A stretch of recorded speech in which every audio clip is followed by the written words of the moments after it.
प्रत माझ्याकडे ही बघा. आता मगा कोणीतरी भेटलं, म्हणलं ह्या साठ्याला मारलं, म्हणलं द्या बाबा कॉफी. अरे आता आणि 7 का 8 गुन्हे आहेत म्हणले, अजून परळीच्या पोलिसांनी हा अटक केलं नाही. अरे इतकं भयान घडलंय तरी बी परळीचे पोलीस नेमकं कसे वागतात याचा सवाल आम्हालाच कधीतरी पडायला लागलाय. 7 गुन्ह्यातले आरोपी अजून अटक होत नाही आणि साठे नावाच्या पोराला त्याचं सुद्धा एकूण सगळं मिळून 65 सुद्धा वजन नाही, एकदम लोकडा आहे तो. मी टीव्हीत बघितला बारकाल्या ह्याच्या, तर त्याच्यामध्ये ही परिस्थिती. अध्यक्ष म्हणजे या ठिकाणी महासंस्कृती कार्यक्रम घेतला आमच्या ह्यांनी. कोणी? आका महासंस्कृती महोत्सव बीड 2024 सगळा मिळून खर्च झाला 10 लाख. आणि मी आज माहिती घेतली, कलेक्टरला विचारलं, म्हणलं माल किती काढलाय सरकारच्या तिजोरीतून, तर ते म्हणले 5 कोटी रुपये. सगळा मिळून खर्च 10 लाख झालाय त्या महोत्सवाचा. 5 दिवस महोत्सव चालला. कुठलं बी येंडू गोंडू काही उचलून आणायचं तिथं ठेवायचं, अशा पद्धतीचा तो महोत्सव. 5 कोटी रुपये खाल्ले 10 लाखाच्या. अजून कोणतं तुमच्याकडे नवीन आयटम आलाय का? 10 लाखात 10 लाख डालो 5 कोटी मिळवो. मिळवलेत. हे महासंस्कृती कार्यक्रम मुंबईच्या एका एजन्सीला काम मिळालं होतं, ते काढून वाल्मिक याने मिनाज फारुकी नावाच्या माणसाला दिलं. याचे सुद्धा अकाउंट चेक करा म्हणून मी सीबीआय कडे आणि त्या ईडी कडे चौकशी देणार आहे. हा बघा मिनाज फारुकी, हे परभणी जिल्ह्यातला मिनाज फारुक. वाल्मिक 5 कोटीचं बिल काढलं, 10 लाख रुपये खर्चा, 4 कोटी 90 लाख रुपये जेब में. मग वाल्मिकला ईडीची नोटीस नाही यायचं तर काय होईल? हे घ्या ईडीची नोटीस, 2/2/2024 ची ईडीची नोटीस. हे वाल्मिक अण्णा का प्रताप. इथं एक प्रताप बसलेले आहेत माग बर का, प्रताप पाटील, प्रताप सिंह पाटील.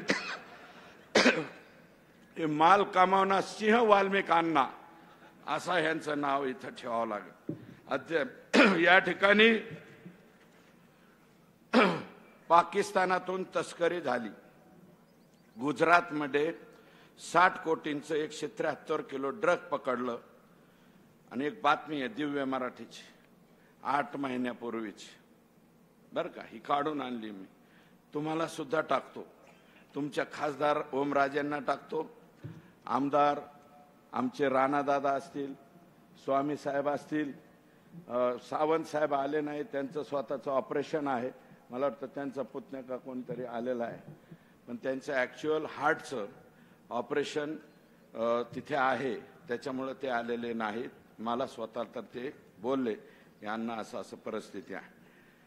याच्यामध्ये ड्रग महाराष्ट्रातील तिघांसह 5 अटकेत. 3 दिवसात 890 कोटीचे ड्रग जप्त. दिव्य मराठीची बातमी, दिव्य मराठी पेपर. हा पेपर बघ. आणि एक इंजेक्शन आहे. ड्रग म्हणजे कोणतं? औषध नाही बर का, ऐसा लगाने का. आणि रातभर बांगो बांगो बांगो असल्या पद्धतीचं औषध आहे. दम मारो दम जुना झाला, आता बांगो बांगो सुद्धा जुना झाला. नवीन गाणं मला माहित नाही, मी नवीन पिक्चर बघत. तुम्हाला सांगतो याच्यामध्ये 890 कोटीच्या ड्रग्स मध्ये कैलास सानप, दत्ता आंधळे हे 2 आरोपी अटक आहेत. गेल्या 1.5 वर्षापासून का 1 वर्षापासून. त्याच्याबरोबर कोणाबरोबर फोटो आहे? धनंजय मुंडे यांच्या बरोबर त्याचा फोटो. आका, मेन आका. हा फोटो बघा, हा सुद्धा व्हॉट्सअप वरती टाकतो. करा खुलासे, द्या आम्हाला शा. निस्ते शिव्या देतात. यांचे 4-5-10 लोक बसलेले. सुरेश दसच्या आईला असं, सुरेश अर्ध्या माझी आई वर गेलेली, वर असली तर बघ रे माझी आई, मधीच कुणाला तरी वरून बाण हाणायला लावा, माझ्या आईला दिलेल्या शिवाय माघारी घ्या, असं काहीतरी होऊ द्या. शिव्या देत आहेत, देऊ द्या, धमक्या देत आहेत. इथं आता म्हणले कोणतरी धमक्या, अंजली दामनियाला धमक्या, कोणाला धमक्या. मला सुद्धा एक मेसेज आला, तुझ्या टिंब दम आहे का. आता हे कोणत्या मापकाने तपासायचं. सिंपल पेंडुलम आहे का, कोणतं यंत्र आहे हे तपासायला. जाऊ द्या, मी त्याच्यावरती जाणार नाही. पण हे अवलादी कसले आहेत, हे असले पिलावळ कशी सांभाळता.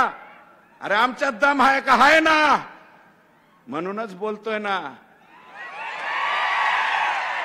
बिगर दमाचा नाही, दम आहे. एक नाही दोन सांभाळतोय. तू काय समजून सांभाळायला. हा,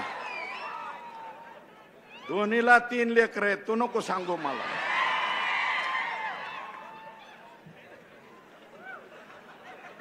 पाकिस्तानातल्या तस्करी बरोबर यांचे फोटो.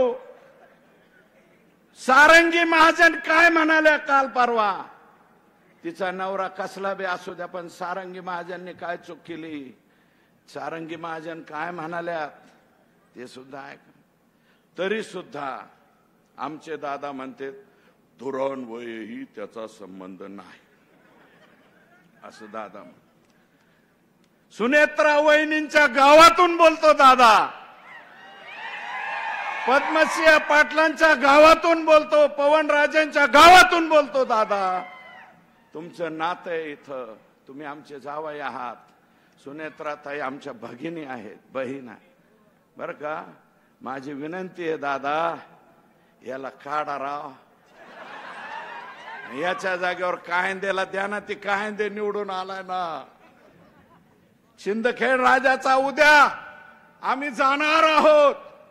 दीपक केदार म्हणाले राजमातेच्या जन्मदिनी आम्ही तिथे जातो. त्या शिंदखेड राजाचा आमदार आहे, अजितदादाच्या पार्टीचा, जिजाऊंच्या गावचा आमदार आहे. कायंदेला द्या, कुणाला द्या, पण हे कशाला ठेवता हो. याचं लय आमचं वाटोळ केलंय.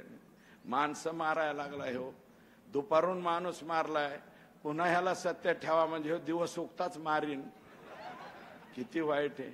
एकट्या वालू काकाला कशाला दोष देता. वालू काकाची बॅक साईड कोण आहे हे बघा. आणि हे म्हणतात माझा काही संबंध नाही. असं कसं, हे वागणं बरं नव्ह. आणि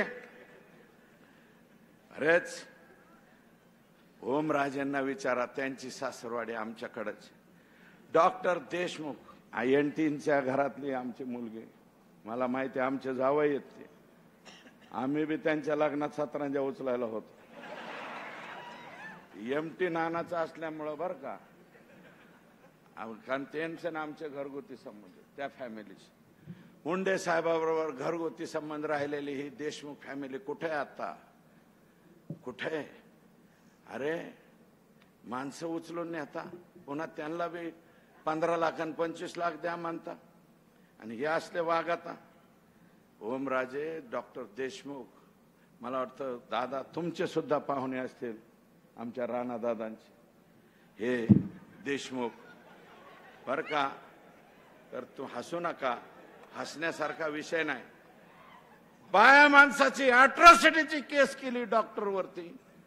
उद्याच्याला फक्त परळी नगरपालिकेला निवडणुकीला उभा राहायला नाही पाहिजे म्हणून केस. अतिशय चांगल्या माणसावर सुद्धा खोट्या नाट्या केस रचल्या जातात. अशा पद्धतीने वागतात. आणि तुम्हाला सांगतो काय, अरे कुणीकडे राजकारण चाललंय. अरे संतोषचं भांडण आणि ह्या पोरांचं भांडण, ओबीसी विरुद्ध मराठा भांडण होतं का, नाही रे. खंडणी विरुद्ध चांगला माणूस आडवा आला म्हणून आमचा सरपंच गेला, एवढंच भांडण.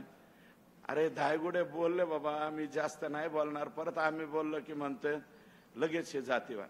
हाके साहेब तुमच्या पाया पडतो, कुणाचं बी उचल घेऊन कुणीकडे बोलत जाऊ नका. आई शपथ तुम्हाला विनंती आहे. अजून ते तुम्हाला 500 मतं पडलेत का 5000 पडलेत साहेब. इथं माडा शेजारीच आहे, इथून पलीकडे. आणि नाही, मला तसली टीका करायची नाही.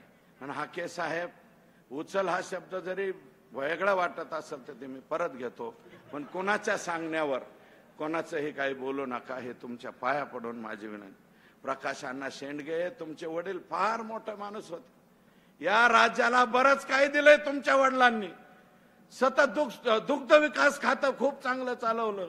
शेळी पालनाचं, मेंढी पालनाचं खूप काम केलं. आमच्या तिथं भाऊच्या धाक्यावरती सुद्धा शिवाजीराव शेंडग्यांनी खूप मोठं काम केलं. तुम्ही लोकसभेला उभे राहिले, तुम्हाला 8,550 एवढेच मतं पडले. तुम्ही सुद्धा म्हणता संपूर्ण ओबीसी समाज धनंजय मुंडेंच्या मागे आहे.